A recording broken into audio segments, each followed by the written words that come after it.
Media మిత్రులకు నమస్కారం.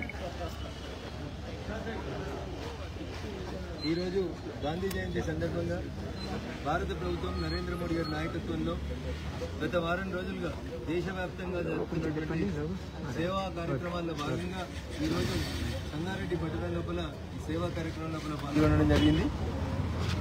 స్వచ్ఛ భారత్ కార్యక్రమాన్ని ఈ దేశంలో ఇంట్రడ్యూస్ చేసినప్పుడు గౌరవ ప్రధాని నరేంద్ర మోడీ గారు స్వచ్ఛ భారత్ లోగో మీద మహాత్మా గాంధీ కళ్ళజోడు నుంచి ఈ దేశానికి పరిశుభ్రత ఎంత అవసరం అనేటువంటి అంశానికి సంబంధించి చాలా స్పష్టమైనటువంటి ఒక పిలుపుని ఇవ్వడం జరిగింది.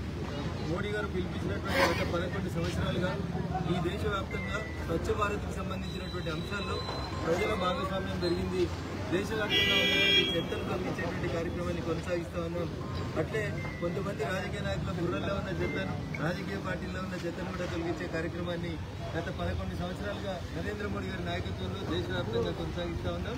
మరొకసారి ఈరోజు గాంధీజీ జయంతి సందర్భంగా గత వారం రోజులుగా కొనసాగిస్తున్నటువంటి ఈ కార్యక్రమాన్ని ముందుకు తీసుకెళ్తూ సంగారెడ్డిని స్వచ్ఛ సంగారెడ్డి చేయాలంటే ప్రజలందరికీ నేను సవినయంగా చేసేటువంటి అపీల్ ఒకటే: ప్లాస్టిక్ వాడకాన్ని తగ్గించండి దయచేసి. ప్లాస్టిక్ నిషేధం స్వచ్ఛందంగా ప్రతి కుటుంబం ముందుకొచ్చి చేయని పక్షం లోపల ఈ ప్లాస్టిక్ మహమ్మారి ప్రపంచాన్ని బట్టి పీడిస్తున్నటువంటి ఒక పెద్ద సమస్య.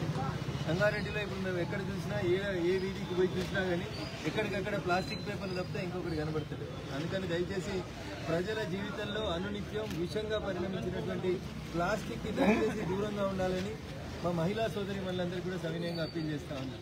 ఎందుకంటే మగవాళ్ళు ఎట్లా వినరు, అర్థం కాని వాళ్ళకి కానీ సోదరిమనైనా ఇంటికి వచ్చేటువంటి వస్తువులలో ప్లాస్టిక్ వాడకాన్ని తగ్గిస్తే భవిష్యత్తులో క్యాన్సర్ రాకుండా చూడడానికి అవకాశం ఉంటుంది. కాబట్టి ప్రతి ఒక్కరం నెలలో ఒకరోజైనా స్వచ్ఛ భారత్ కార్యక్రమంలో పాల్గొనాలని ప్రజలందరూ కూడా ఈ సందర్భంగా పిలుపునిస్తూ నరేంద్ర మోడీ గారు పిలుపునిచ్చిన రీతి లోపల స్వచ్ఛ భారత్ని దిగ్విజయం చేయాలని చెప్పి అందరూ కూడా